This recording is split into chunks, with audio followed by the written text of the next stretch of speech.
Welcome to Fast Friends, the podcast that centers on high performance storytelling with high performance athletes and individuals whose norm is to live at the very top 0.01%, whether it's competition, coaching, business, or life. We dive into their stories, how they got there, the journey, and life on the other side. I'm your host, Dan Walsh, and I'm joined by my co host, Justin Faber. Justin and I were rowing teammates in college and later on the U.S. national team. Though we went on separate journeys, since then we've come together to bring these stories to life and share perspectives with our audience as well as our guests. Hey, everybody. Welcome back to Fast Friends. We have the crew, Justin, Luke, Steve, and myself. And to round out our Cox Four, we have the magnificent, amazing Ali Cox. Ali, it is a pleasure to have you here. I was blown away with emotion when I saw you at the Charles. It had been way too long. Yeah. And your enthusiasm to come on the show was prolific, and it brought me to a place of warmth and excitement and really that energy that only you can bring to a team. We're really happy to be here with you, and like I said, I can't wait for the audience to hear your amazing story. Thank you. But the big question is, if this is a Cox 4, who's the coxswain? Oh, the man who's about to give a little bit of the history of Ali Okay, Cox. good. That Okay, is good. just that is Justin, Okay, the good. man on Just the because wheel. clearly Yeah. that's not me. Okay. Even though your last name is Cox. It's been a Yeah, journey for sure, the it's a last great 25 name. years with that. Yeah. But yeah, just to introduce you and welcome Ali. But yeah, just to introduce you to everybody. Um, so we'll get into the bit about rowing, but I think first it's important to know like what's Ali up to now, right? So um Ali's a agricultural and food ingredient marketing, visionary boss founder of a company called Noble West, which is an award-winning marketing consultancy, specializes in really the entire agricultural ecosystem and spectrum, everything from nuts to dairy to ag tech. So Ali's company Noble West works in all aspects of agriculture. The reason for that is Ali's actually a fifth generation farmer from California Central Valley. And really, I think that the thing that people should know is Ali's really a fierce advocate for farmers. So she has a deep personal connection to that, as well as kind of the business acumen that's made her really a highly sought after strategist by her clients and kind of within the industry, really looking at how to tackle climate crisis, consulting, upcycling, water usage, hydroponic, organic farming practices, like really technical, really cool stuff. All about how the whole stream of food gets to your plate, and the whole cycle behind the scenes. But I think the other thing that's really interesting in how we we're lucky enough to be connected to get Ali on the show is um, Allie's a walk-on rower at University of San Diego, and she's originally a California native, obviously the San Diego connection works. But then furthermore, Allie went on to win a silver medal in 2004 in the Athens Games in the women's eight, and we're going to unpack that a little bit. So a boss all around, and we're stoked to have you on. And yeah, I'm gonna flip back to Dan. We can get right into it. But pleasure to have you on, Ali. Really, really cool background. Really cool what you're doing right now. Awesome. Thanks. Thanks for the intro. Yeah, of course. All right. So, Ali, we've had guests that rowed in high school and then walk-ons in college, and I think it's a really interesting phenomenon in our sport that 50% of the modern Olympic medalists were walk-ons. But it wasn't like you had no athletic ability. So, take us a little bit into like Ali Cox as a teenager, Oh and gosh. you were a fierce competitor. Yeah. We'll put your bio in the link with your race, but tell us a little bit about what it was like when you were coming of age and where you first started to feel like you had that itch to want to be the best. Okay. Thank you. Well, thanks, guys. Old friends, and I do mean old. Um, So I grew up in Turlock, California. It's a farming community and a small town in the middle of in the Central Valley. So think Friday Night Lights. That's very much so where I grew up. And I always played sports. I played every sport, and my parents just really provided a lot of opportunity. And they didn't, I think they saw that as a way to channel all of my energy. And clearly, I kind of came out athletic and coordinated. unlike most rowers I know, I do have good hand-eye coordination. Like I played all ball sports, so I do want to like call that out. But in high school, I was a 12-time letterwoman. So I lettered in every season of I was on varsity for 4 years in a row in every season. So I played tennis, I played soccer, I played softball.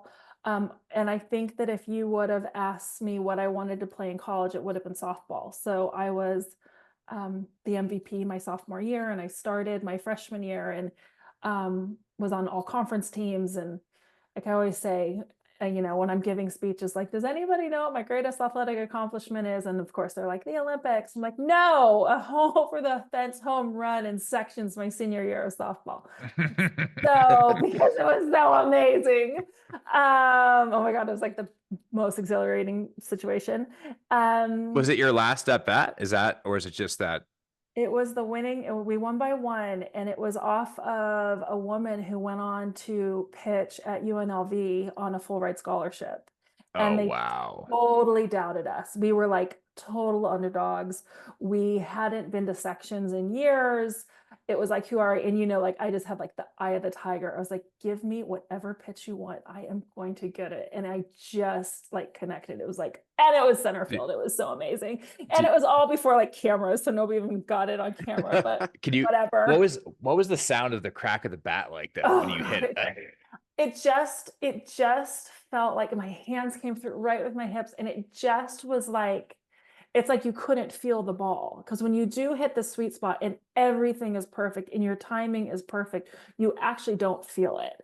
And it just was like a pinch. And then of course, like I'm like running, because I hit quite a few home runs, and a lot of times I'd have to run them out. And because there wasn't always fences. And so yeah, by the time I got to first, it was over the fence, and it was just like I like honestly was like, my coach was concerned I didn't actually touch all the bases because I was floating. So yeah, it was a great, So great cool. moment. It was, and I played travel ball, so I was always on a travel ball team. So anyway, like I always say, when I did walk on my sophomore year at University of San Diego, but I walked on as a very experienced athlete. So I had been in high pressure situations. By that time, I honestly was sort of just a skilled teammate. Like I knew how to lead. I was captain of a lot of my sports, but I also knew how to follow too. And I think that what always has resonated with me, and this is true today, even in my company and the boards I serve on and the different teams I'm on, is I don't care what seat I'm in. I don't care what I'm doing. As long as I believe in the vision, I want to do whatever it takes to be on the winning team.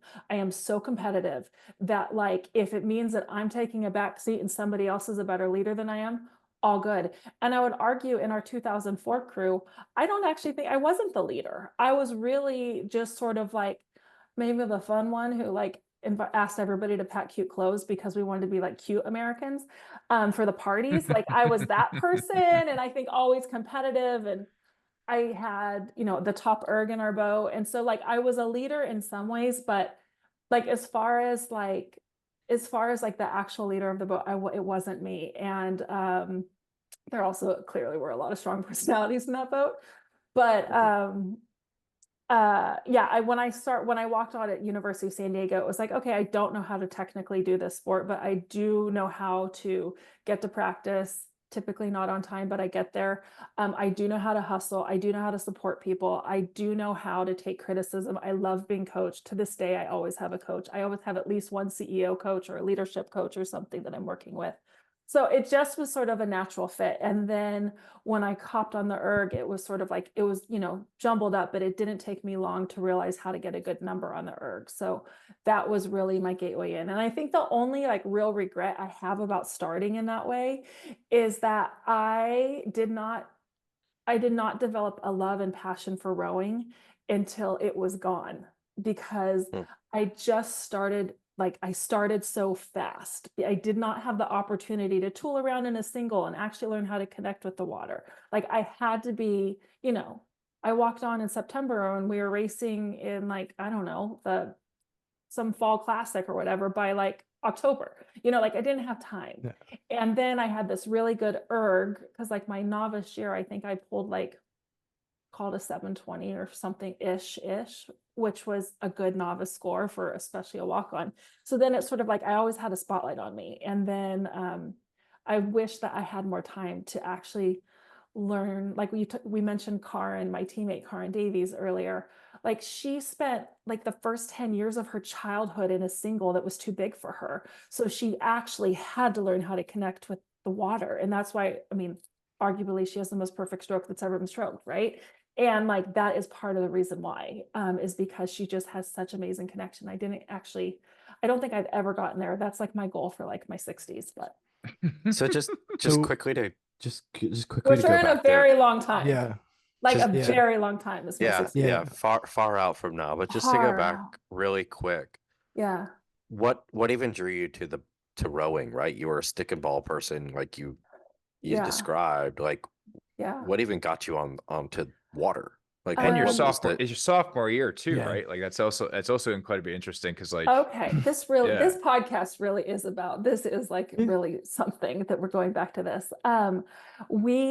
I was again super athletic. I ran marathons in high school. I ran Mhm. the San Francisco Marathon like a week before leaving for college. My freshman year of school, I don't know if you guys know this, but I went to University of New Hampshire. I No. was like, I'm gonna go across the country. I want to go do something totally different. I read in like some book, because there was like barely the internet, that there was this major Thank called God. Thank God. Oh yeah. Yeah. I think we're I think oh my God. Let's Thank not go God. there Sorry. yet. Let's No, not we go there can't. yet. Sorry. We can't. Sorry. Yeah. But I read there's this major called hospitality, and one of the things you could do was be a ski resort manager. And I was like, oh my God, I'm like a double black dime skier. Like I should be a skier and like run ski resorts. So I'm going to go to University of New Hampshire. Well, I got there and it was the first time I was out on my own. I grew up in a small town with my grandparents and everybody else everywhere around me. And I just went nuts. Like I partied too much. I didn't focus on school. I just was like introduced to a lot of things like drugs that I had never seen before. Like, and not that I became a drug addict by any stretch, but I just was like, I just knew by the spring it was time for me to transfer. Like I was super unhealthy. I was overweight. I cut off my hair. I dyed it black. I just was not on a good path. And I knew it was time to like go. I needed to go back to who I was, which was like very sporty and just honestly like the California lifestyle, frankly. And so at that time, the only place I could go was a private school, although my parents were so awesome for allowing me to do that. I probably should have been like at Modesto Junior College for God's sakes. But I went to like I was between Pepperdine, Loyola Marymount, and USD. And again, back to the interwebs, there was one picture on the University of San Diego website at the time, and it was like one picture of a palm tree on the hill overlooking Mission Bay. And I was like, that looks like a nice school. And that's why I went there. Like I had never even visited the campus. Like we're not Catholic. Like there's so many things that it was like, what am I doing here? But it ended up being awesome. And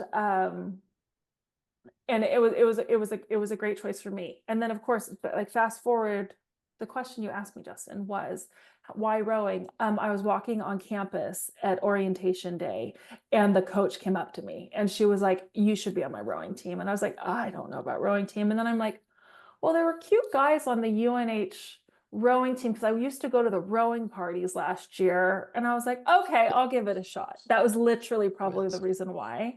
And I also knew it was time for me to like get back into sports. And I had spent the whole summer getting back in shape and running a ton. And I was kind of ready to be like back to my roots a little bit.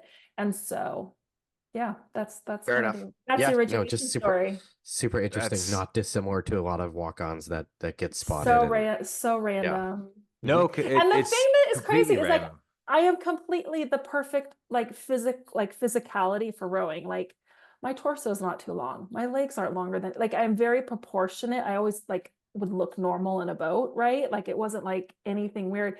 And I just like my whole physicality. And I also just always say The thing about rowing is I found a sport that I connected with physically, emotionally, spiritually, and mentally. And in order to be really a successful rower, it's about 80% mental. And a lot of the very best physical athletes never make it because they just don't have the mental capacity. So I would just felt kind of blessed that I was able to like bring all that at the same time. So paint the Go, picture, Steve. right? Paint the picture a little bit more. Like the coach just approached you on campus. Was there like a welcome barbecue or something? Like the boathouse is a little bit away from campus. Like, what was it like trying to like, was it the whole like wondering if you're showing up on the ninth green at 9 type thing, or Are you you know like trying to get recruiting tips right now? no, I'm Um, just Well, I mean, paint the picture. he is a Division One woman. give He us is, some- he is a I Division know, One I instructor. see Right. what's happening. I mean, I appreciate it. That's cute, Steven. Give us some imagery. Give us some imagery. Like, Okay, what I was there like a walking flyer they down- handed you, or No, I was walking down Acala Boulevard in San Diego in like, quintessential alley at the time. You can all picture it, like a short skirt, and thinking, I'm in San Diego. I'm not in New Hampshire. This is fantastic. And nope, she just walked right up to me. Yeah. Maybe they had like a little rowing table on the street. There was like clubs and stuff that were set out. She just said, hey, have you ever thought about rowing? And I was like, no, but I used to go to parties last year with rowing teams. And they were like, "We'll see you Monday." basically. And she said, well, why don't you come give it a shot? Come to the meeting. And I was like, okay.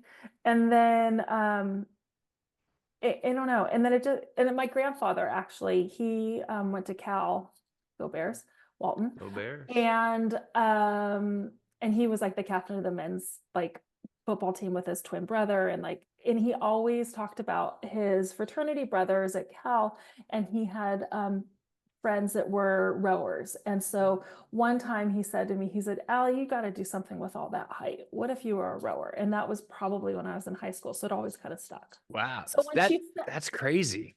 Yeah, That's crazy. So the universe kind of spoke to you at that moment. And yes. I totally think it was all kismet, like, because it just had to happen that way.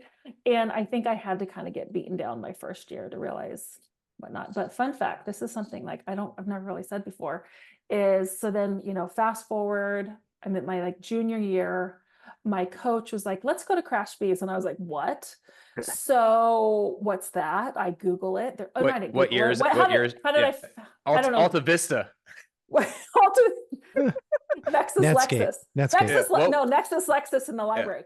What year is this? 2000, no, 99, 2000. Okay. Well, because I was still at Northeastern, so you came to Reggie Lewis Center. I actually started rowing because of you. I saw you in that black uni. No, she was like, let's, and I was like, I thought oh you my heard God. about Luke Walton at San Diego Oh Rowing my Club, God, and you're in like, that, I love that. You guys were so fast, Luke. That was so much fun to watch you guys row. We'll get back to that. So I know, because Luke and I were like at most of all the same like college regattas. yeah, But USD was not exactly on the same level as Cal. nobody was. So Nobody no, was. They were so fast. And we went to Crash Bees the next year. And honestly, I was so scared. Hartmut Buschbacher, this must have been 2000, Dan. Hartmut Buschbacher, who was the national team coach, stood behind my erg in like the sea of, I don't know, 1,000 ergs or however many ergs there were, because like a kind of a crowd formed behind me. And again, you have to remember, I am like coming from like USD, and the only other erg competition I had been to was like at the Long Beach indoor sprints, which might've been like 50 people. And then like kind of a crowd came behind, like started forming, and they're like, who is she? And you could hear like, who is she? Who is she? And Leanne, my coach, like, bless her, she's just so amazing. She like was right in my ear, just like talking to me, like, just stay calm. You can do, like, it was so amazing. And I think that it was a big deal. I broke 7, and that was like a really big deal then, because I mean, only like 2 other women in college had broke 7 that year. Like it was like Anna Michelson and her teammate from South Africa, and I don't know, just like a small handful that I learned about. So, and then I was invited to Nations Cup like camp that summer. Yeah. No, so one, thank you. Like that's so cool. And two, thanks for sharing with us. That's something other people didn't know. I think two, you talk about the kismet, and that's a big reason why we kind of do this show is that Mhm. Carrie Simmons had the best reaction Yeah. to it. She's like, rowing just got into, it's like Mhm. I really do believe that the sport chooses its people, and it just depends on when in your life it gets you. I think, especially because Right. you have masters that pick it up at 70 and then they want to win the head of the Charles more than anything. So Yeah. but that you are a very historic significance of our sport. And I think that really wanted to highlight that. And Crash Bees doesn't really exist anymore. And in some ways, Oh, it it's doesn't? That's sad. in some way it is. It's a little bit sad because I think that was a pathway for talent to be identified. Mm. And I think about that 2000, Crash Bees, like that was a big one for me. I broke 6, Mm.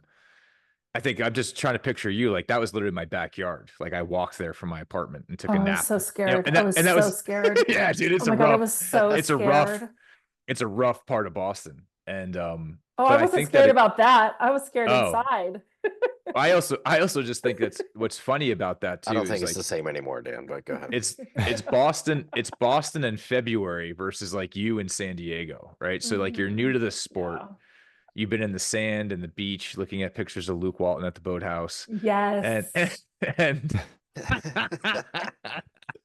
you had to know with Ali and I on, So dude, you were just gonna excited for the San Diego yeah. Crew Classic to come. So they come down. Yeah. So, but no, I think that man. Crash Bees, that was the beginning of this really big influx of just kind of established rowing junior talent.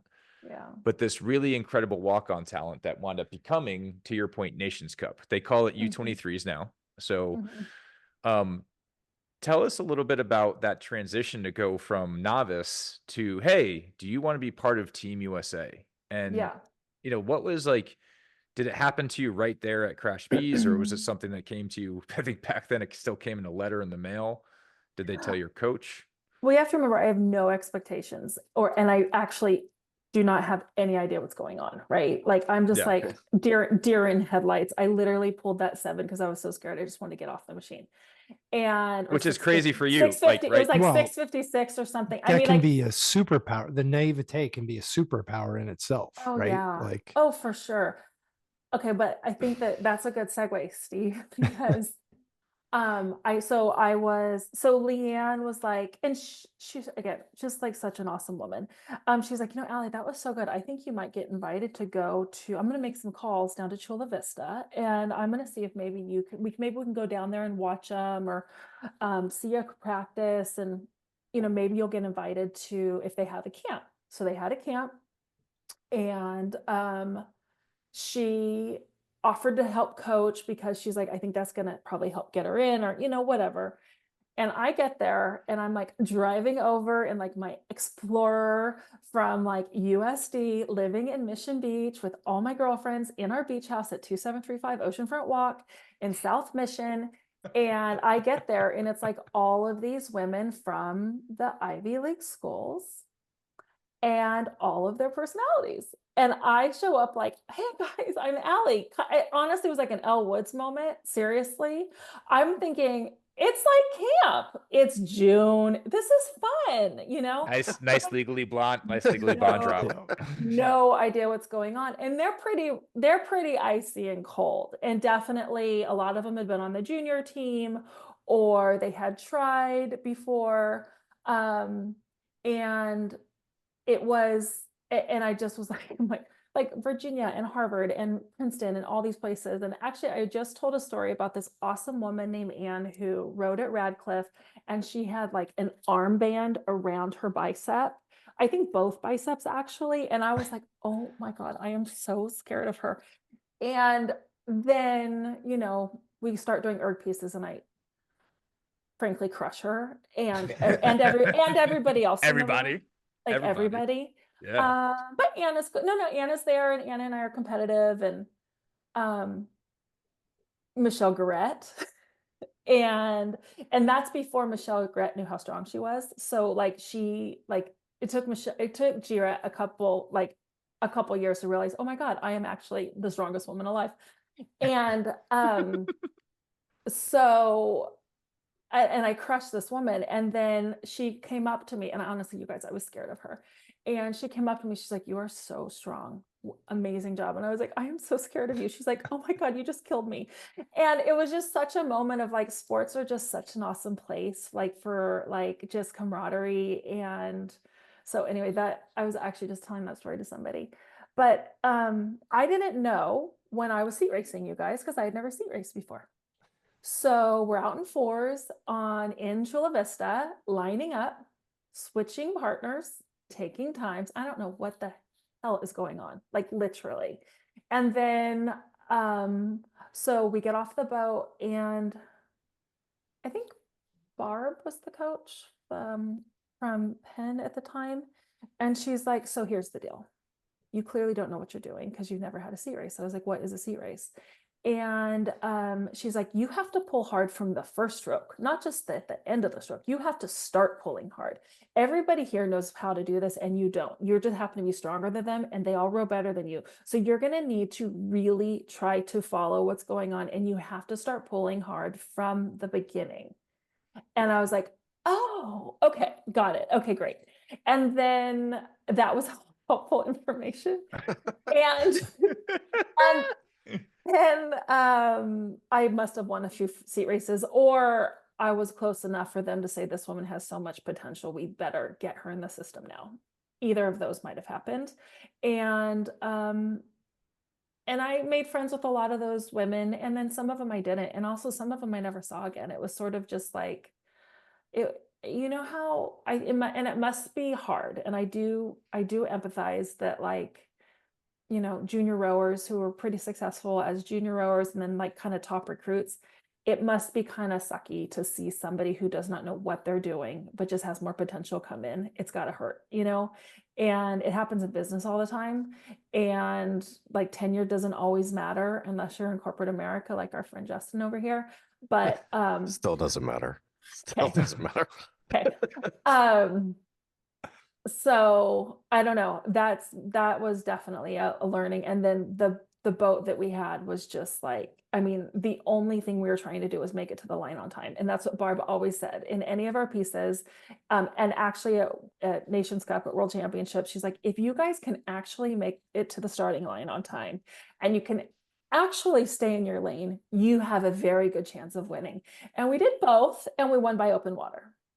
Yeah, dude. And it was the first time I Yeah. heard the national anthem played for my accomplishment, and it was so overwhelming. That was a moment where I was like, "Oh my gosh, this is real. Like this is really real."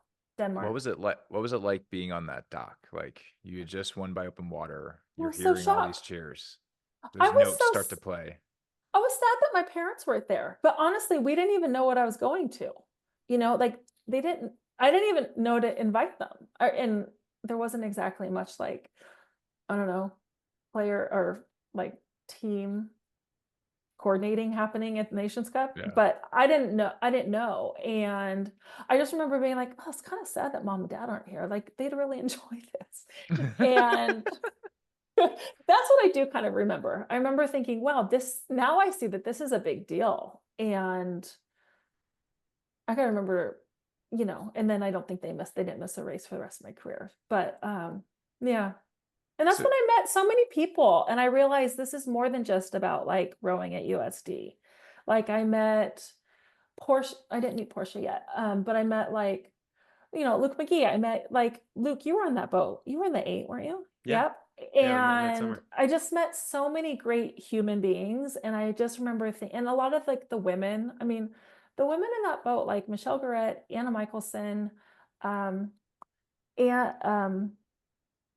Melissa Merritt, and me. And they just were so awesome. And I mean, again, here I am, like the USD L Woods, and Anna's at UW. She is already on the varsity team. There's like 100 boats that go out every day at UW. There, Michelle was at Radcliffe and Melissa was at Yale. And you guys, at the time at USD, it's a lot different now, but at the time there was one varsity 8 and one novice 8. And when somebody was sick, our coach had to get in the boat and row. Like that's where I was coming from. So I mean, that to me sounds sad, except for that in 2003 on the U.S. national team, when they gave us the wrong flights, Mike Tatey had to jump in the boat to Oh make my sure we practice. So that's it doesn't sound that different than the you U.S. guys, team. Dan, he did that on purpose. He orchestrated that, you know it. Oh, In man, yeah. 2005, we had to practice with both the men's and women's spares in the 8 for a little bit of time. Yeah. So We you know, had, you were San Diego might have prepped you better for the national team than you know it. You had the fastest erg. You won your first Nations Cup. Yeah. Dude, Ali, like one. This is so cool because when I met you, you were Mhm. already Ali Cox, right? Because like I didn't in 2000 I missed that summer because I had to take classes at Northeastern, and so then I didn't get back into a national team camp in 2001. Okay. And at that point, you know, again, thank God there's no internet, but there is the Yes. the Krumer mill of the Olympics didn't necessarily go well for the 8s in 2000. No, it was very Right. sad. Very scary. And it was a really rough time. Mhm. And so a lot of, I think, veterans that it was their, like, I think, you know, the amazing Amy Fuller, you know, Mhm. RIP and RIP forever. right. For like, so there wasn't a lot of leadership from an older generation. And so and this is kind of like the thesis that we're trying to create is, so there's this influx of a lot of young talent. And Yeah. there was this reverberation that I remember going into camp that summer and hearing it from some of the old guard and from coaches around about how there was this incredible group of athletes that were both walk-ons and like walk-ons, junior rowers, and all going to Princeton for the first time. And I think this is one of the things that I didn't realize until doing this show. It's the first time, I think, in U.S. rowing's history that the men's team and the women's team, lightweights and sculling, all were in the same training center at the same time. Let's also mark that the only people that got pregnant that quadrennium were the coach. I mean, so much could have gone wrong. Yeah. So I mean, let's be real. so impressive. Children of the 90s, right? So oh my God. Yeah. I mean, Spring Street, that god awful house across from the train station. I mean, holy cow. So one thing I do want to call out is we need to storytell a little bit. Go for it. The women. This is your show. Give it to me, guys. No, the women did not go straight to Princeton. You know where we went? We moved into the Cornell Men's Boathouse, and there were bunk beds put in the erg room. In 01? Yeah. Oh, they were there. The yeah. bunk beds were there until 2010 when we did the remodel. Okay, that's where we moved into. And we ate at Wegmans 3 times a day. And that's for no a different than month, Princeton. I worked at Wegmans when I was living in Princeton for the national team. So oh, I love that so much. I want to talk about yeah, it wasn't that. great as a coxswain when you work in the bakery, but go ahead. Oh no. Oh my God. I like to talk about their food sourcing. I like to talk about their food sourcing strategies. That's what I'm typically talking about. Yeah, we'll get there. We'll get there. Yeah. So we moved into the boathouse, and the best was like we have taken over the whole boathouse, showers, the whole thing. The best is when like these old Cornell alumni men would come upstairs and just walk around, and we're like, dude, like we live here now. Like, and so I remember it might have been KJ or somebody was like, is there a sign that could be posted somewhere? It was the best. It was like the best. And it's when I met Portia and Kate, because they didn't do Nations Cup the year before. So that's when I met KJ and PJ. And I was like, okay, I want these to be my best friends. And they are, and I love them so much. And they're the best. They're the best. Yeah, I know. And that was when, and we knew, so what were told, I think that the JV coach, Tom Terhar, you might have heard of him. That was his first year. Yep. And that was like, we were told that I think there might have been, I don't know, maybe 30 athletes, were invited. I think there was like 4 coxswains. I mean, it was a pretty big invite list. And we were told that 2 boats of it, 2 eights were going to make it into the Princeton camp. That's what we were told. And that from those 2 eights, then they were going to pull, and there were, oh yeah, and of course, Tom being Tom, the scare tactic, and there's more women training in Princeton that you don't know about. And so, like Megan Dorkmatt and people like that who are great. And we were told that from that, I think there was probably like a month for him to select a boat to go to Lucerne, because World Championships were in Lucerne that year, and they were going to take an 8 straight for, I mean, I don't think anybody could row a pair. I don't think there was a pair. I for sure know that would not have worked out. But then fast forward like 3 years and we've got like 10 competitive pairs. So there. Yeah. No, and man, what a spoiled first year to have Lucerne as a world championships. It really really got disappointing. We did terribly. The women did terribly. I thought you were gonna say what a terrific first year to be spoiled by that bunkhouse at Cornell, which I had the pleasure of staying in the summer of '99 at Nations Cup camp. I got it's great. Twice. It's great. Twice. Great place. Junior team camp. And Steve lives there now. Steve lives there. He just moved out. Yeah. Spring of 01. My high school used to do spring training there because Buffalo was frozen. So we would go. So that's a great spring training. So everybody else is going to Florida, but you guys are going to Ithaca. That's because it was warmer than Buffalo. Oh, that's awful. Oh my God. Oh, that's so awful. So that is the story. I don't know if any other women had trained out of there. Dude, it went full circle though, because when I made my humongous comeback, I didn't make the 2011 team, and I was like, you know what? I'm gonna go train in Ithaca, and I moved in with an awesome family in Ithaca, and I asked Hillary Gaiman to coach me, and she coached me, and I rode the single, and I did like 50 or 60K a day, and I ran and I lifted, and I was probably in the best shape of my entire life, and then I got cut. That sounds about right. That's the way the system was working then. I look so good though. Who cares? Like honestly, when I moved to New York, I was like, this is the lightest I've ever been. I look amazing. Also, we can put those pics in the recap chest. There you go. Will do. Yeah. Go ahead, Dave. No, I mean, look, Ali, I knew this was going to be fun, and it's a blast, and we're only talking about rowing. I think that's incredible. It's like, and it's like, this is again the beauty of this experiment is, there's three really kind of through lines that are amazing. One is these shared perspectives to get clarity, because we have such revisionist history in some things, and it's like I had no idea that you were in Cornell. Like that's a memory of, like, I just think of Princeton. And we were all there. And I think part of it is that because you're so intense on, especially when it's your first senior team camp, of just like keeping your ass in a seat at all costs. Right. Totally. It's like that.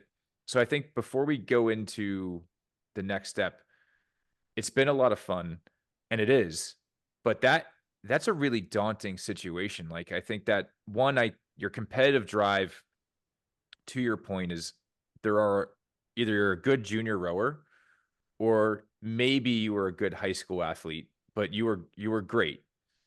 You had a not really seen power, like a natural physiology that not a lot of rowing had. And then 3, you had instant success on an international level by having your first gold medal and hearing that podium. And so going into that senior team camp with, you named all those heavy hitters. When did you realize that you were good enough to be the senior team? Was there a moment where you just felt like, I'm getting it? Or was it the whole time like, there is no Velcro on this seat, and someone's going to take me out of it at any time? Like, did you feel like a juggernaut yet? Or did you Will you just No. like pick your head up and be like, holy shit, I'm at the starting line of Lucerne? I don't think I cared that much yet. Like I didn't Okay. have as much vested in it. And also I was like interviewing for jobs and like I already had picked what my professional career was going to be. So I'm like I'm one of the lucky ones because I knew by the time I was a sophomore in college what I was going to do, like post rowing. And so I don't think I had the fear of not making it because I didn't know. I mean, nation Copenhagen was great, but like I did not know how much I didn't have FOMO because I didn't have enough knowledge to have FOMO yet, I think. Yep. But I worked one thing I want to say is I think I was so confident in my fitness. I worked so hard my senior year of college. And so because I knew like my practices with USD were fine, they were fine. But I also was like the tallest in our boat by a lot. And so I wasn't rowing really long strokes. And I knew it was fine. But so, I mean, I was probably working out 3 extra hours a day. I mean, I ran Walton, the 6 mile, the half bay loop. Like I ran from my house. I did the half bay loop. I would sprint all the bridges. Like I was in amazing cardiovascular shape. I was doing extra ergs. I asked the assistant coach to erg with me. I worked with the strength and conditioning coach. I asked for extra workouts. I just really, really was fit. And when you, obviously there's additional endorphins there, but I think I just had a lot of confidence in that. I think that's one thing. And I just kept telling myself my senior year, like, okay, I'm not getting as good as rowing. And I tried to teach myself how to row single, which is tough in Mission Bay because it's super choppy. And you have to walk the boat in, and it's like a whole reason why that's not a great place to learn how to row single, although it's not that cold. But so I rode the single a little bit. Tim Wattenpaw, this awesome guy. He's a San Diego like rowing club guy. He kind of was teaching me a little bit. He kind of was mentoring me because I think he might have made a national team, 20 years before or something.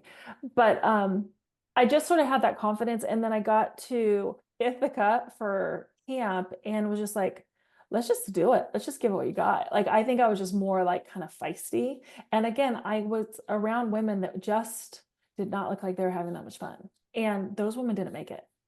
And they're good college athletes, but they weren't going to make it, because, well, a few things. I was also like incoming freshman there on the team with Anna Michelson, who was like a track star in high school and like acclaimed track star. And like there was just there was so much raw talent. Michelle Garrett, like just really, really strong raw talent that I think, and Tom is such an incredible coach and he has such a vision for sheer athleticism and will that he was coaching us so differently than everybody else because I think he just saw it and he wanted to kind of bring us along.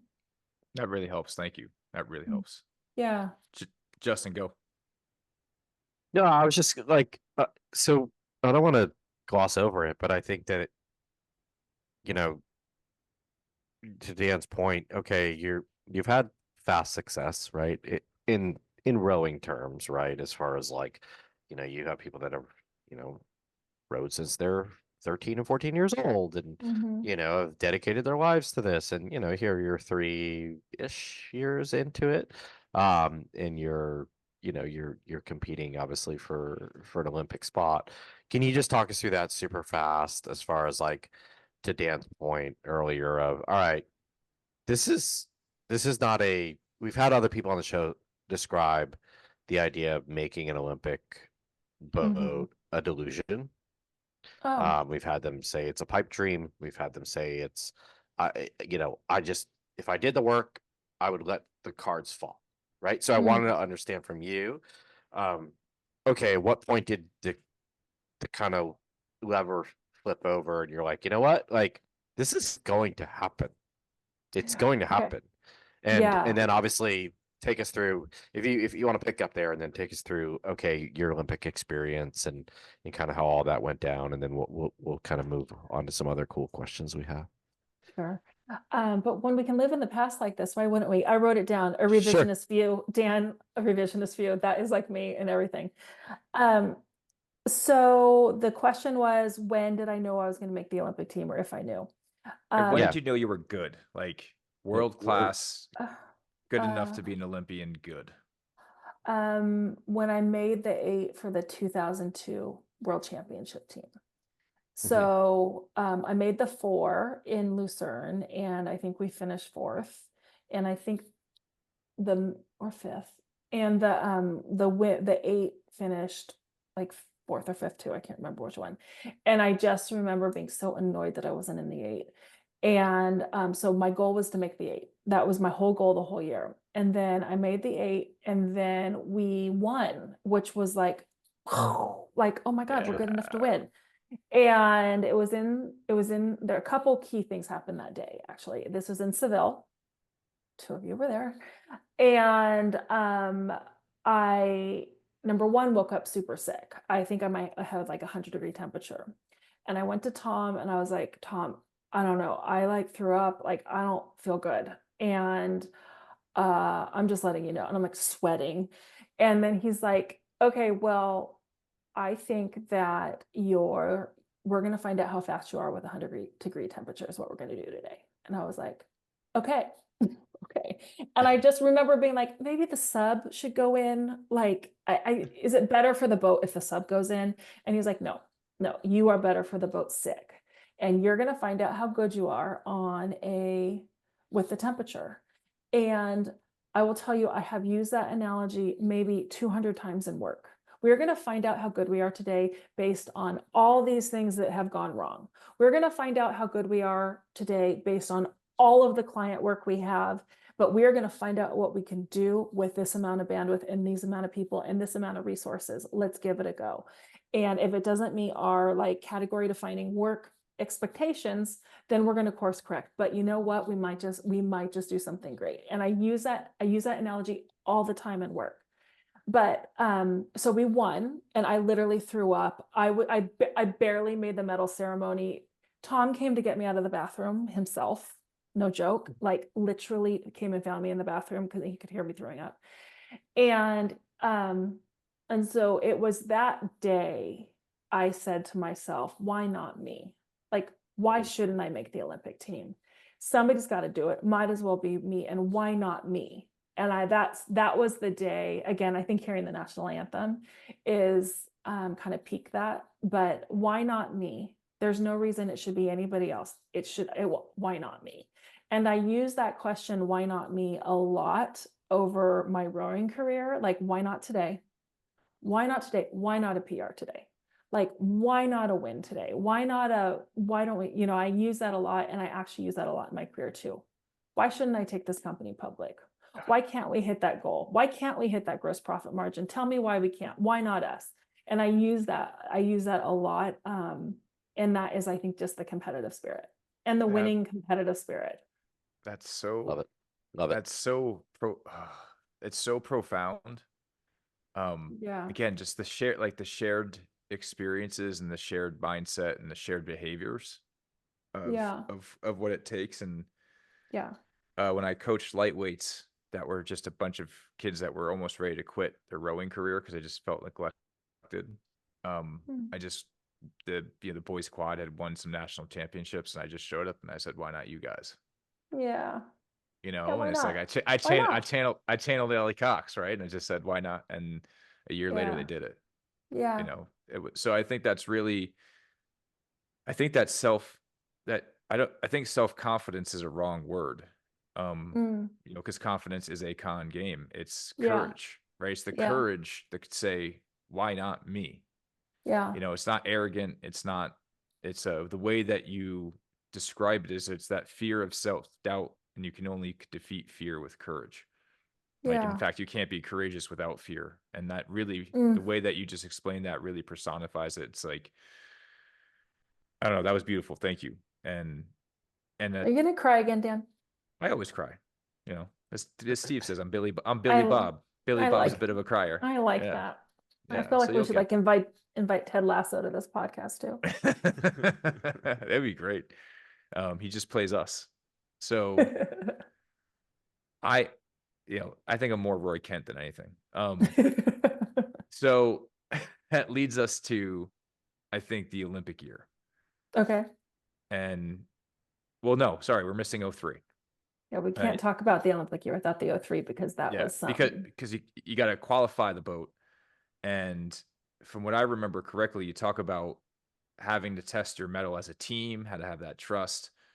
That 8 race didn't go great. Mm-mm. Yeah. And so do you mind taking us a little bit through that? Yeah, sure. For some outlandish reason, Tom thought I should stroke the boat. And I don't know. It's maybe if he ever writes a book, we'll find out why. But because he's definitely not going to share any other way. He thought I should stroke the boat, and which was just bonkers. And anyway, because there's so many people that are better at stroking than I am. But it was in 2003 in Milan. You need to remember we were undefeated. We're undefeated since we won at World Championships. We had done like, I guess 3 World Cups. Yeah, I had the yellow jersey. Head of the Charles. Yeah, we had the yellow jersey, head of the Charles. Went up and had a couple scrimmages with Canada, cleaned their clock. Like we were fast, and we knew it. And I think we were cocky. And I shouldn't say we. I think I was cocky. And I was like, we're going to do this. We're going to qualify this boat. We're going to qualify this boat, and we're going to win. And I was so excited. And it was super choppy that day in Milan. And at about the somewhere maybe the end of the first 500, top of the second 500, I take a huge stroke. We're doing a power move. There's an air stroke 2 seats behind me on the starboard side. A wake comes. I mean, just like everything. And I catch a boat stopping crab. And it was like the boat just jerked. And Mary Whipple, who we all know is the real queen of all the queens, she was a queen, and she just knew exactly what to do. And she's just like, dig it out, lean in. She was like, it's almost like she had practiced it, and she probably did in her own, like, risk triage, like practice at some point in her life. I don't know. But I dug that thing out, and she's like, and she got us up to a start, like bring it up to the start, like, starting, what do we call that? The catch. Catch. Catch. Yeah. One of the world's best rowers ever. What's the front of the stroke called? Where to start the stroke? The catch. Okay. Yeah. Okay, you guys. So like bring it to the catch. Like, so we did a racing start. She's like, racing start. And so we did our normal racing stroke, and then she just started that race over again. We were probably 300 meters down. I don't know. Like, I mean, it was just so awful, but then it just like quit. Like we just like went into get it done mode. And Mary, just like a total boss, was like, we did our racing start. We did it. I think we raced that. I think we raced the rest of the race at, like, I don't know, a 45. Like, I think our rate at that point, we're like 37. I mean, it was long and powerful. And you know what she said the entire stroke down the race? Oh, you guys don't care. Never mind. No, I'm just kidding. No, we're good. No. All right, this is a fun podcast. Thank you. Yeah. No, she said over and over, she just said qualify, qualify, qualify. Nothing. That's all she said. It was such leadership in the most like graceful, commanding way, and just like positivity. And did we qualify the boat? I can't remember. Or did we have to do a time trial the next year? We did qualify the boat. And because we erupted in the stands. Oh God. We erupted. But it was just so god awful. And it was so awful. And it was so awful. I was so humiliated. I felt so bad for my teammates. I was so disappointed in myself, like just crushing thoughts. And, and I stayed in Italy for like an extra week with my parents, and on BBC, they just kept playing it over and over and over again. And, Marnie McBean just kept calling me like this should never happen. This is very novice rowing. Just kept like slamming me. P.S. Now I'm friends with some of her friends from Canada. But it just was so mortifying. But I got to tell you something. And we talked about this when we had, when our 8 got together at the Head of the Charles 2 months ago. In my heart, I believe that if we did not catch that crab, we would not have medaled in Athens, because I just like the team wrapped themselves in love around me. I mean, it was like nothing but like I think everybody felt like it was such a team loss. It wasn't just an Ali error. And I felt so I just felt so like just the team that's like just loved and just seen for like the effort that I was making. And there was no question how much I cared. Everybody knew how much I cared. It was a moment where I think, it just changed how Tom coached us the next year. I mean, he was awful. And like he would drive the boat in front of us to create more waves and ruin the water. There was a hurricane warning and hurricane happening over Mercer Lake. We went out there in singles. Like there was like Tornado day. It was no, seriously, it was a tornado. No, it ripped the roof off of the Quaker Bridge Hall. We were all out there. Yes, we were all in the water and like doing pieces. And we, just there were so many things that came with that like prepared us. And then it's honestly, once you catch a crab in like a world championship and a qualifying race, you're like, well, screw it. How much else could go wrong? What else could go wrong? Jesus criminy. And you didn't flip. You didn't flip. No, you're right. Thanks for that, Dan. But it was just really a moment. And I talk about that a lot. I made a lot of speeches about like kind of the moment of when like the truth of like, are you gonna give up, or are you gonna look like challenged in the eye? And that was what I decided to do with my team. But it was really, really hard. He trained us totally differently. Wow. And it was a heck of a year. Thank you for sharing that. I think that's, again, the high performing behavior that you show. Yeah. Right. You woke up and I think we talk about champions versus winners. Like a champion is a type, winners don't, winners become the worst losers, but a champion just approaches the next day, whether they won or lost. Oh yeah. That championship mindset is, it doesn't matter what the result was, the next day is work. Yeah. And I think you really, again, personify that both in kind of I really love how you're sharing what happened then. And that's why to me, it's important to know where you were, to know where you're going is whether you know it or not, you're like, I still use this today. I use this in these meetings. I use this in these. So that's really beautiful. And, and in some ways too, it's like the way you look at it is that changed the way you trained and gets you into that Olympic boat. And I think that, the delusion is now real. The dream is now in practice. It might not have been a delusion for you. Like it might not have been, right? You might have been like, I'm going to do this, right? Like there's other people that are just like, I could scratch at it. Maybe it'll work. Like, so no, I just knew I had to do it. Like it's like, and I think that's partly my, my just personality, like go big or go home. Like I cannot do things halfway. And sometimes I wish I could do things halfway and I just can't. It's just not in my DNA. I think it's why I'm a serial entrepreneur. But I do have another sort of business anecdote on this. So a couple years ago, I had made some humongous investments in the company, in the agency, made some huge hires, was running cash hot. Let's just say that it was coming in, it was going out just as fast. And out of nowhere, my bank called my loan. And I was like, oh God, okay.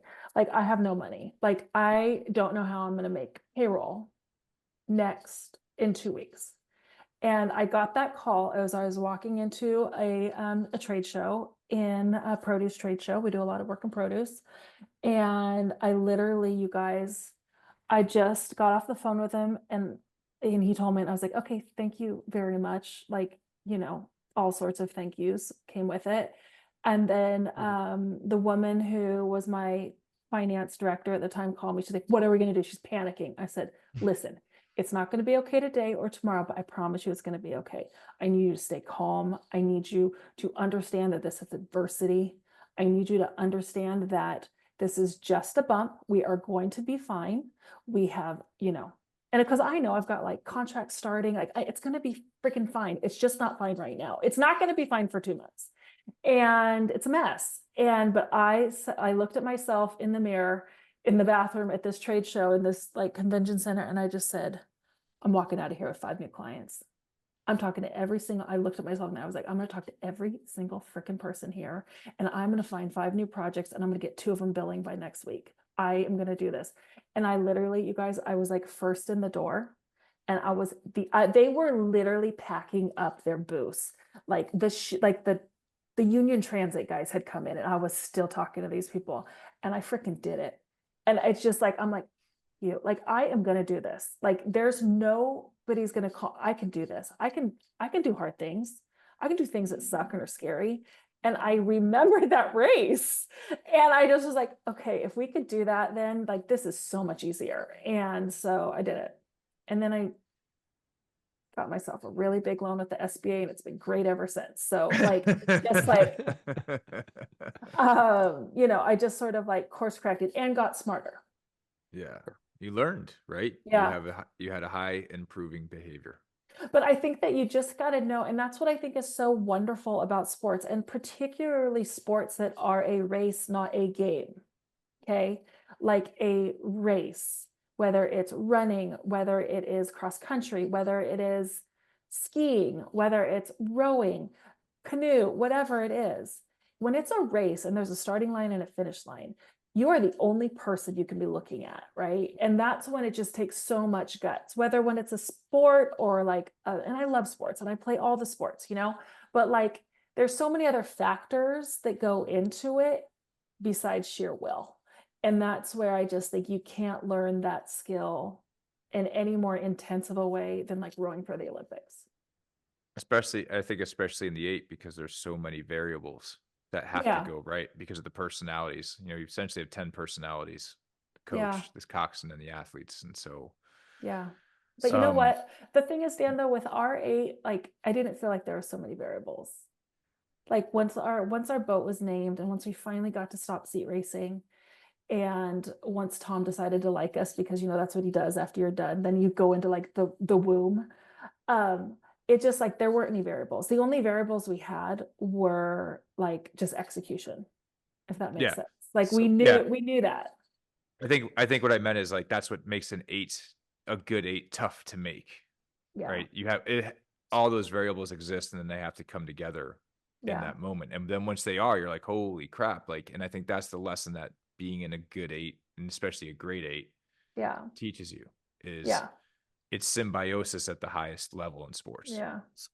So just, with that, obviously, like we'll touch on it in a second as far as the foreshadowing on the business side, which I love what you're talking about, in the crossover of sport lesson to business lesson and business acumen coming through sport.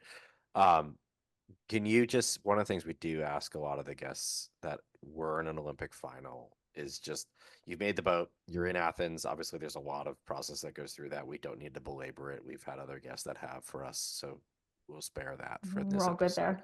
We're all good there.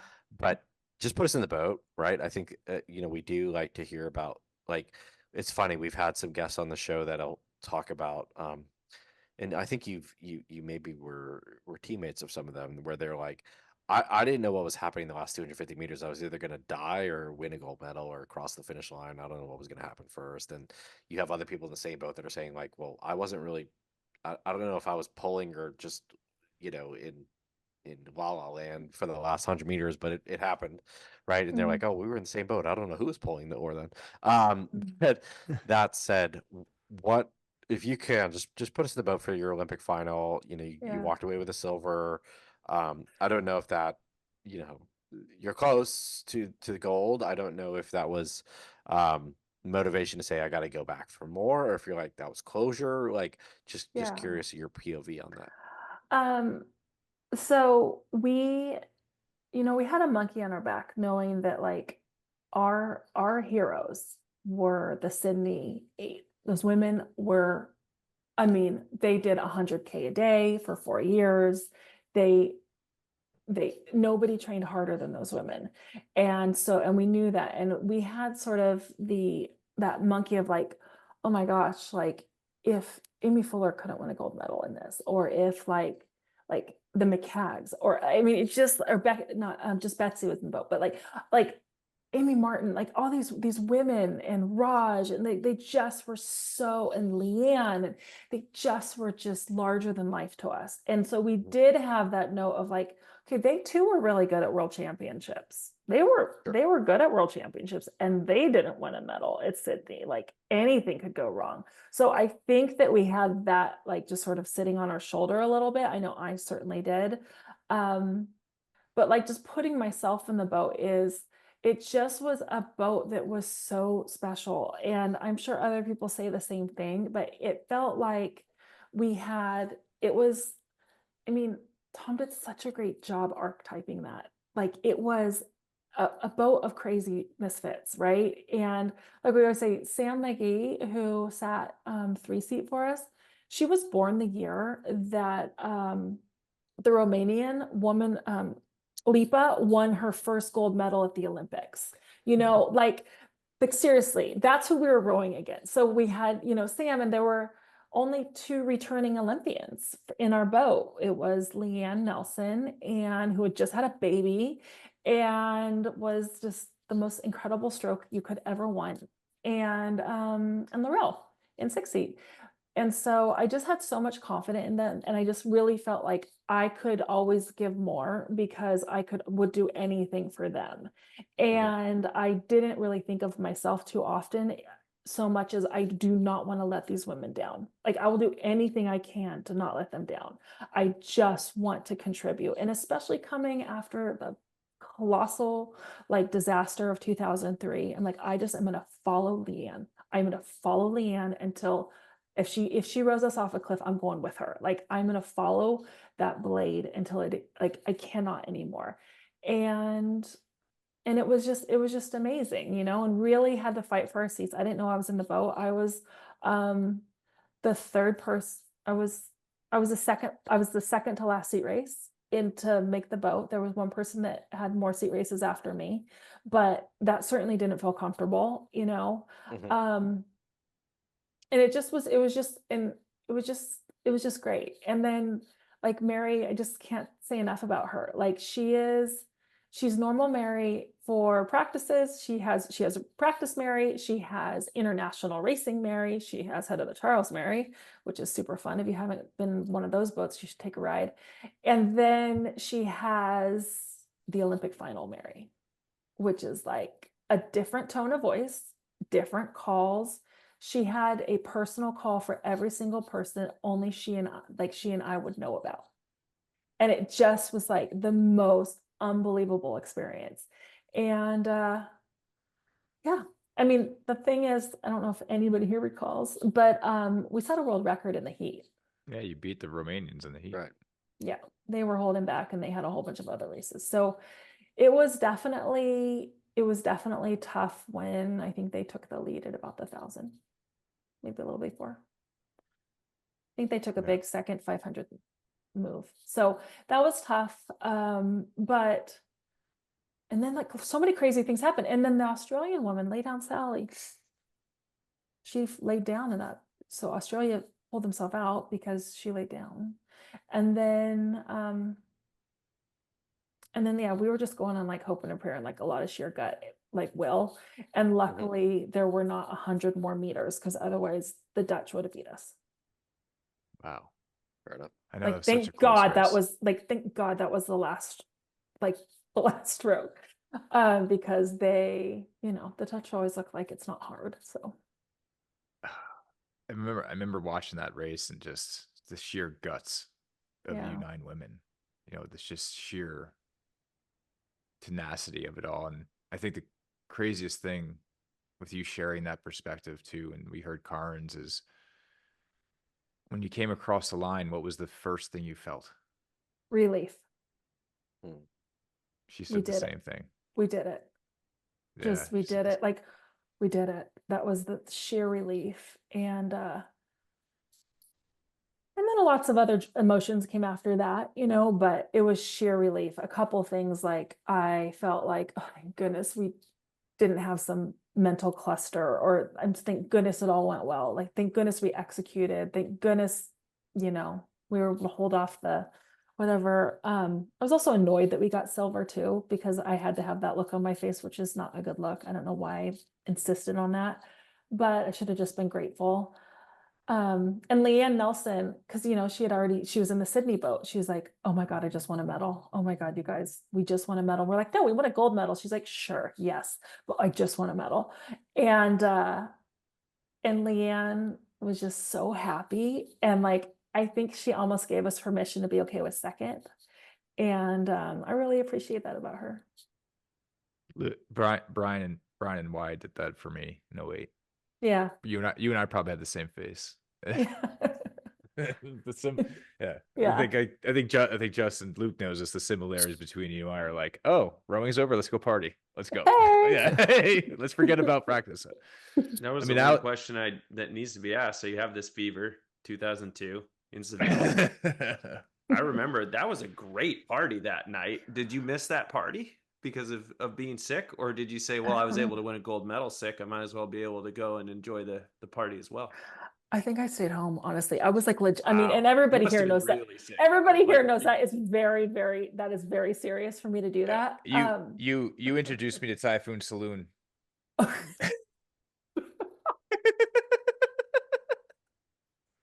my gosh. Yeah, no, yes. Walton, I was legitimately sick. Yeah, no, that's all I need to know. That's how I know you were legitimate. I can't even remember where it was. You didn't even get to wear your cute outfit that you brought. I'm sure I worked it in somehow, but So I mean, Justin, I had to jump in because I think there's two really cool things about that race, and kind of where we are today. One is you women started the legacy. Yeah. Right. If it wasn't for you in that performance, and I think Leanne was right, like there is something about being on the podium of the Olympics. Steve has a great quote: "Luck only matters if you're good enough to use it." Oh, I like that. And I think that we have the revisionist history, and we have hindsight, and we have real history, and it's like you started that. And I think one of the really cool things was the finding out that when Carrie Simmons said that they took a move for your legacy, and the first time you heard it was here on the show. Yeah, was just really special. like what we call a medal moment, right? Where it's just like why we think the mission of the show is so important, because you should be honored and recognized for what you women did for American rowing. Oh, well, thanks. And created that path. And I think that you mentioned the Dutch and you mentioned the Australians, and I just hear those names and I like I get the hackles get going. Yeah. In this whole incredible really 5 years of your life, right? From walking on to college, to making it to Nations Cup, to now being on the Olympic podium. Taking us through your heroine's journey. My favorite question now is, who in your rowing life were you either their villain or was your nemesis? Whose days did you ruin? Or who did you just want to ruin their day? So we're like calling out people, like we're you don't have to. We're naming names. You can. That's what's happening. I think it's totally more fun. Stick with the villain. Who? Yeah, like you're the hero in this story, but whose story are you the villain? The way that we set it up with somebody else was in college. Luke was all of our villain. Oh my gosh, but he was in the cow boat. Yeah, They were like, so like, cute in the black Yeah. boat. Oh, so cute. but they beat us all. We all hated them. They were I they were the know. villains. They had except for so many practice tanks to choose from. yes, True. yes. So like who did you have a target? Did you have a Ivan Drago? Did you have a Well, okay. We've already talked about her, but Amy Fuller. Um, and this is all just from respect, right? Like she wasn't to my face my biggest fan. And I think she was just really protective of it. And I beat her time on the erg. And I pulled a 631. And that was not, she did not like that, right? Because the thing, I think she was like a 633 or something. But she, so that was always fun. But I mean, always friendly, and she would talk so much smack to me, and I liked it, and she, I just respected her so much, and I just took it as such a compliment that she like knew. I remember when I figured out she knew my name, I was like, oh my gosh, Amy Fuller knows my name. And so I mean, I'll just kind of Fuller just is always like kind of thinking. But there's a story, you guys, that I haven't told that I feel like should be told that not very many Yes. people know. And Yes. that is the women from the previous medal at the Olympics in the women's 8 was won in okay, math, my friend, 1984. And it was the women's 8 in the 84 women's 8 in Los Angeles. And they took water from the lake up in like the Santa Barbara Hills. It's like Lake Cayuga. Lake Cayugas, is that what it is? It's Casitas. Casitas. Thank you. Lake Cayugas. That's it. We from Lake Casitas, they had water from Lake Casitas from their race day.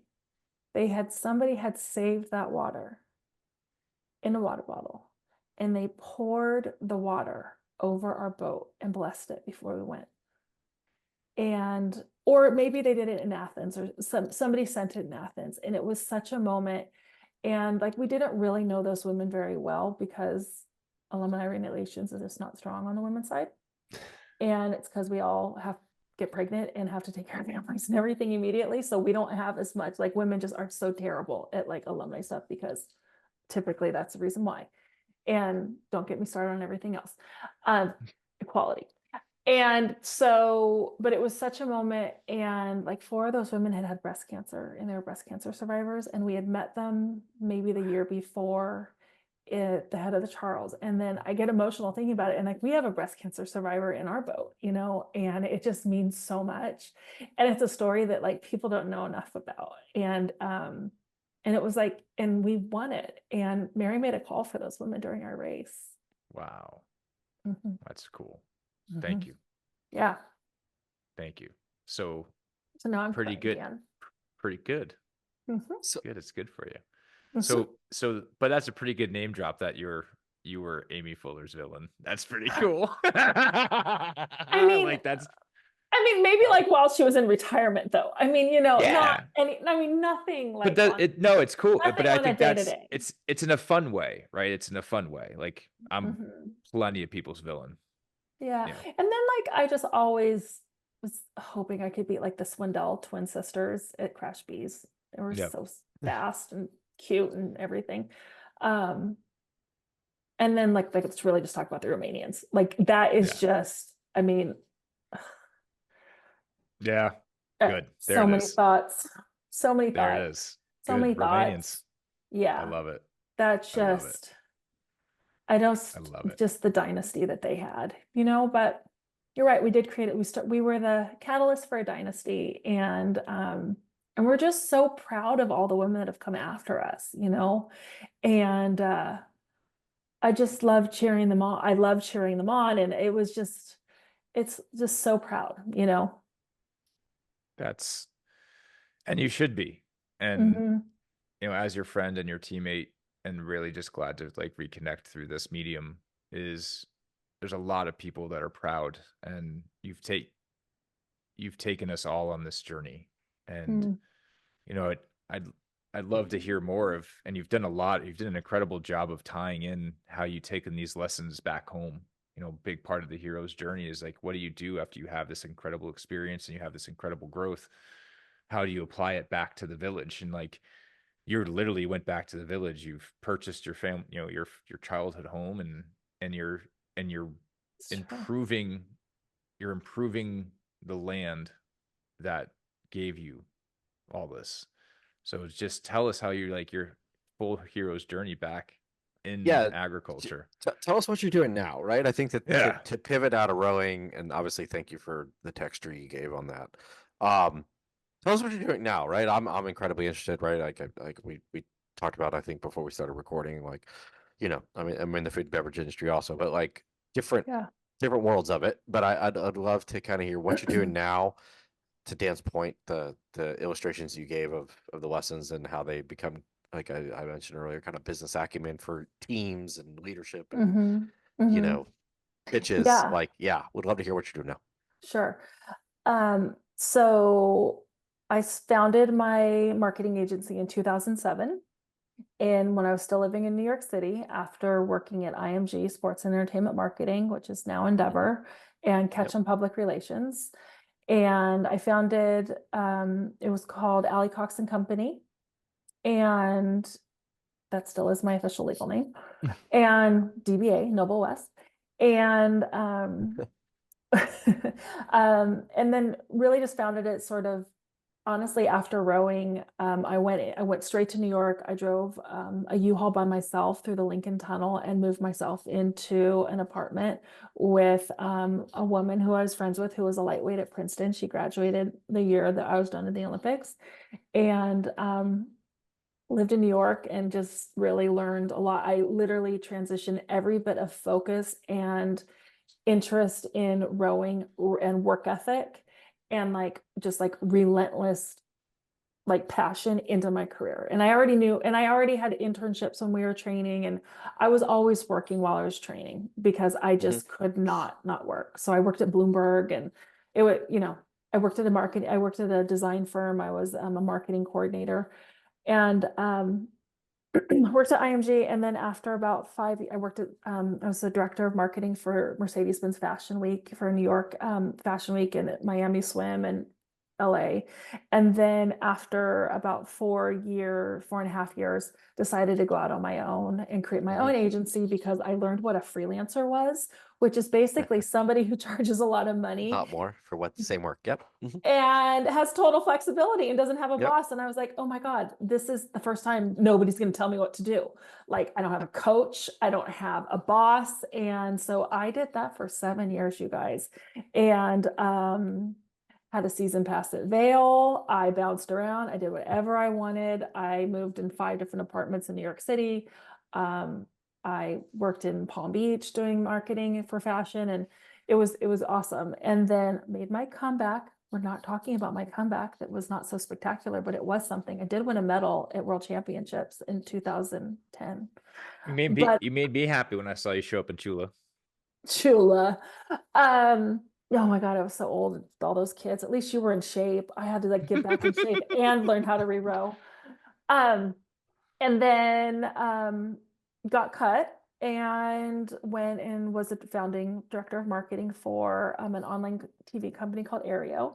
It was shut down in Supreme Court, but it was the pathway for Hulu Plus and all like live sports on the internet. Yep. It was a landmark case. And I did the Series A announcement from a PR perspective, and again, the founding marketing and the branding and all that. And then in 2013, I just sort of like woke up and I was like, okay, I love food. I love eating in restaurants. I love everything about food. I also love agriculture and know where the food actually comes from. And nobody here knows anything about this food. They think it's grown in like a strawberry patch in friggin' New Jersey. And it is not. It is grown in the Salinas Valley, where it is grown indoor year round and trucked over here. Like, I just, at scale. And I just had all of these sort of like notes. And honestly, that the 3-a-day meals that we ate at Wegmans were really a part of that because Wegmans was such a different grocery store than like mainstream grocery stores. There was only a handful of regional stores that were doing that much education about their food sourcing. And I read every sign in Wegmans every time I went in there, and I loved it. And I'd always be like, I'm from California. That's from where I'm from. That's my family's melon brand. Like, I mean, like it was great. And then I just sort of decided in 2013, I know I love marketing. I know I love communications, but I don't love fashion, and I don't love marketing sports, and I don't want to market TV anymore. And and I was doing some tech projects, and I just was like, I got to go work on something I'm really, really passionate about. And I am really passionate about our food system and our food supply system. And so, and I do care about farmers getting a proper return on investment for their efforts. I also care about consumers having access to information about their food ingredients that they want so that they can make value-based and brand aligned decisions when they're like deciding where to support like with their pocketbook. Share So well. this is gonna be fun, Justin. And so I decided, yeah. I love being in school right now. It's great. Yeah. Yeah. Now Okay. this is what I normally talk about on podcasts. I know. Yeah. Keep going. And so I decided to move home really to kind of focus on that and just build out. So I hired my first employee in 2013 because again, I was like a freelancer doing literally whatever I wanted. And hired my first employee. We grew the agency to 25 people, and now it's a little smaller because we've restructured into a remote company that's more strategy based, but we are very much so specialty experts in the agriculture, food ingredient, food manufacturing, sustainability, ESG marketing space. And it's a corner of the world that I absolutely love. So just like to kind of like break it down, if you think of a charcuterie board, you think about like salami and grapes and fruits and berries and cheese and those hero food ingredients. Those are hero food ingredients. So how they were grown or how they were developed or how they were processed is an essential part of their story.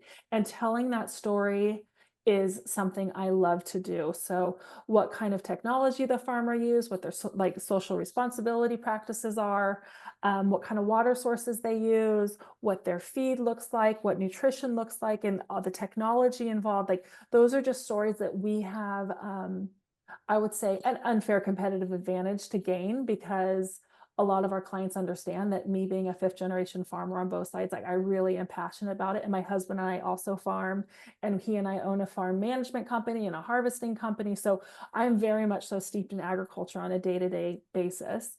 And so it's just been a great thing. And we have clients all around the world. We're a member of Worldwide Partners. So we have 88 agency partners that are also independently owned. And we're really just a specialty shop and love it. So cool. Love it. That's so cool. Did you feel? Thanks. Thank you for that. I mean, I remember when you moved to New York. I forget whose party it was, and it was like I hadn't seen you in a couple years because I was still training, and Yeah. I'd seen you, and you were just crushing it, like you were living life, and you were a quintessential New Yorker, and I know. I think I kind of remember asking you like how's it been in the city because I grew up outside of New York Yeah. and lived in Boston and I just remember you're like it's just like practice. You show up, you try and crush it. It's really competitive and you just got to know that you're a little bit better. So I think did you carry that same attitude into Noble West? Like or did you feel like there was this aha moment where and maybe in similar, like when you kind of got into the 8 and kind of Tom took you into the womb, did you feel like, okay, I know this experience. I know this, it's clicking. It's clicking again. Did you feel like you were riding another cosmic wave? Yeah. So I think we should go back a little bit though, Yes, because ma'am. I felt after the Olympics, like I think almost every single person feels unless they go into coaching when they're done with the Olympics. I felt like I was behind the ball. I didn't have any skills. I was scared. I thought it was so crazy that as a 25-year-old or 26-year-old, I was going for jobs that 22-year-olds were going for. I know, like I roll. But I felt like, how am I ever going to catch up? And like, I've missed a whole 4 years of what would have been me like grinding at internships or whatever. And so I felt scared. So when I did get my shot and I got this unbelievable shot at IMG to be a personal assistant to the VPs of the consulting division, I'm telling you, when I say I hustled, like I hustled. I approached it just like I was trying to make the 8.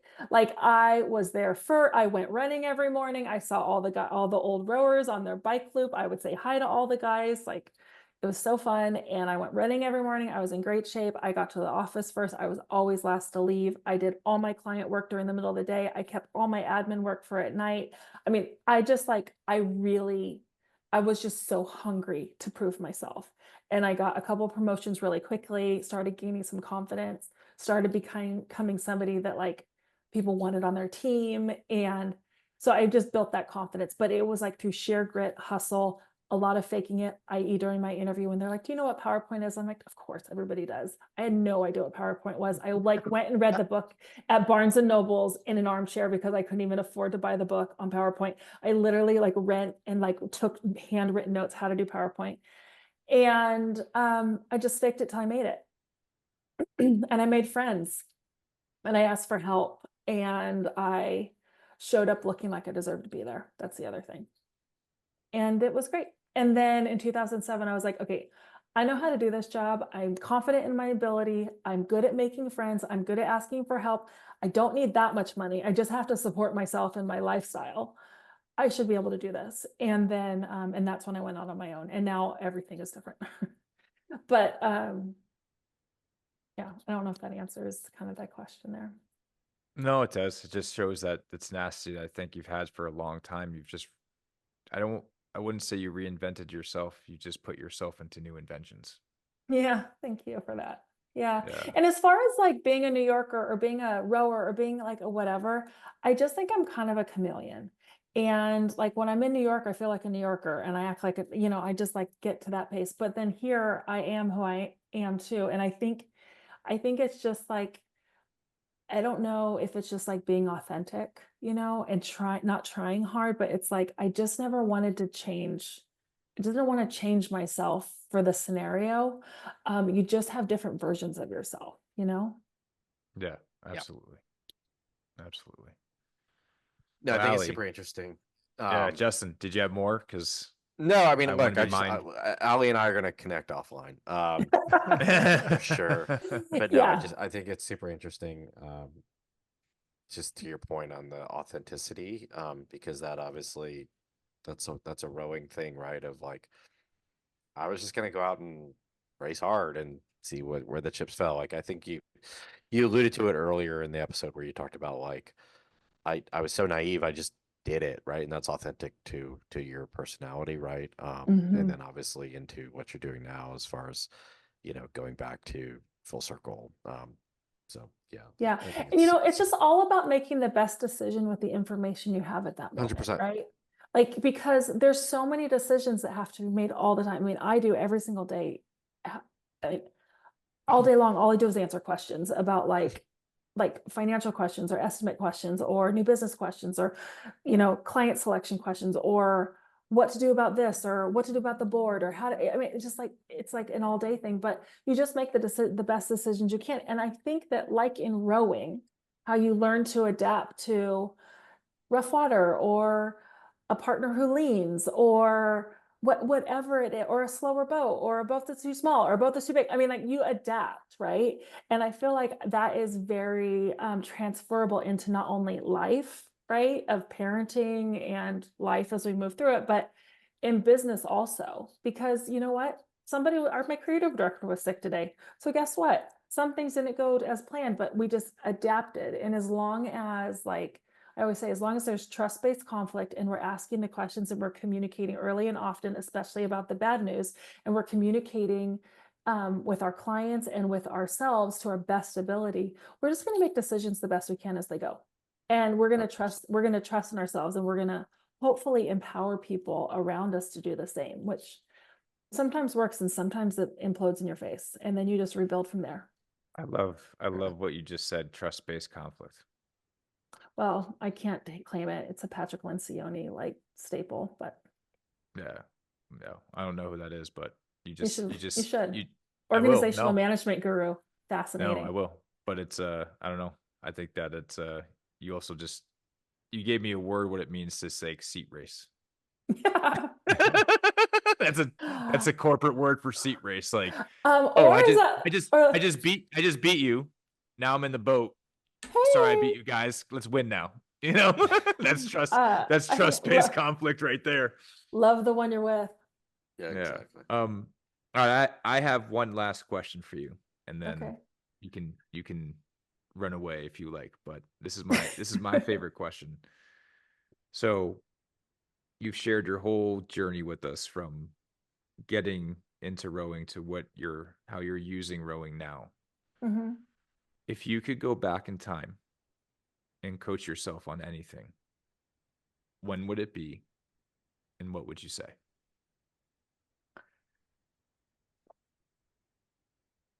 Well,